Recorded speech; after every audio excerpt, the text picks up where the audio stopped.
बोलो गौ माता की जय। गौ सेवा से ब्रह्म ज्ञान की कथा। एक सदाचारिणी ब्राह्मणी थी। उसका नाम था जाबाला। उसका एक पुत्र था सत्यकाम। वह जब विद्या अध्ययन करने योग्य हुआ तब एक दिन अपनी माता से कहने लगा, माँ, मैं गुरुकुल में निवास करना चाहता हूँ। गुरुजी जब मुझसे नाम गोत्र पूछेंगे तो मैं अपना कौन सा गोत्र बतलाऊंगा। इस पर उसने कहा कि पुत्र, मुझे तेरे पिता के गोत्र पूछने का अवसर ही नहीं प्राप्त हुआ, क्योंकि उन दिनों मैं अतिथियों की सेवा में लगी रहती थी।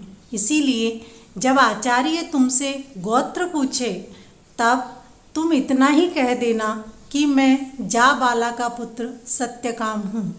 माता की आज्ञा लेकर गौतम ऋषि के यहाँ गया और बोला, मैं श्रीमान के यहाँ ब्रह्मचार्य पूर्वक सेवा करने आया हूँ। आचार्य ने पूछा, वत्स, तुम्हारा गोत्र क्या है? सत्यकाम ने कहा, भगवान, मेरा गोत्र क्या है इसे मैं नहीं जानता। मैं सत्यकाम जाबाला हूँ, बस इतना ही इस संबंध में जानता हूँ। इस पर गौतम ऋषि ने कहा, वत्स, ब्राह्मण को छोड़कर दूसरा कोई भी इस सरल भाव से सच्ची बात नहीं कह सकता। जाओ, थोड़ी समिधा ले आओ, मैं तुम्हारा उपनयन संस्कार करूँगा। सत्यकाम का उपनयन करके 400 दुर्बल गायों को उसके सामने लाकर गौतम ऋषि ने कहा, तुम इन्हें वन में चराने ले जाओ। जब तक इनकी संख्या 1000 ना हो जाए इन्हें वापस मत लाना। उसने कहा, भगवान, ठीक है, इनकी संख्या 1000 हुए बिना मैं नहीं लौटूंगा। सत्यकाम गायों को लेकर वन में गया। वहाँ वह कुटिया बनाकर रहने लगा और तन मन से गायों की सेवा करने लगा। धीरे धीरे गायों की संख्या पूरी 1000 हो गई। तब एक दिन एक सांड ने सत्यकाम के पास आकर कहा, वत्स, हमारी संख्या 1000 हो गई है, अब तुम हमें आचार्य कुल में पहुंचा दो। साथ ही ब्रह्म तत्व के संबंध में तुझे एक चरण का मैं उपदेश देता हूँ। वह ब्रह्मा प्रकाश स्वरूप है। इसका दूसरा चरण तुझे अग्निदेव बतलाएंगे। सत्यकाम गायों को हाँक कर आगे चला। संध्या होने पर उसने गायों को रोक दिया और उन्हें जल पिलाकर वहीं रात्रि निवास की व्यवस्था की। उसके बाद लकड़ी लाकर उसने अग्नि जलाई। अग्नि ने कहा, सत्यकाम, मैं तुझे ब्रह्मा का द्वितीय पद बतलाता हूँ। वह अनंत लक्षणात्मक है। अब अगला उपदेश तुम्हें हंस देगा। दूसरे दिन सायंकाल सत्यकाम पुनः किसी सुंदर जलाशय के किनारे ठहर गया और उसने गायों के रात्रि निवास की व्यवस्था की।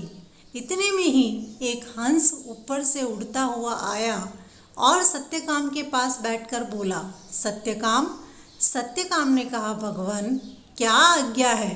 हंस ने कहा, मैं तुझे ब्रह्मा के तृतीय पद का उपदेश कह रहा हूँ। वह ज्योतिष्मान है। चतुर्थ पद का उपदेश तुम्हें जल कुक्कुट देगा। दूसरे दिन सायंकाल सत्यकाम ने एक वट वृक्ष के नीचे गायों के रात्रि के निवास की व्यवस्था की। अग्नि जलाकर वह बैठ ही रहा था कि एक जल मुर्ग ने आकर पुकारा और कहा, वत्स, मैं तुझे ब्रह्मा के चतुर्थ पद का उपदेश देता हूँ। वह आयतन स्वरूप है।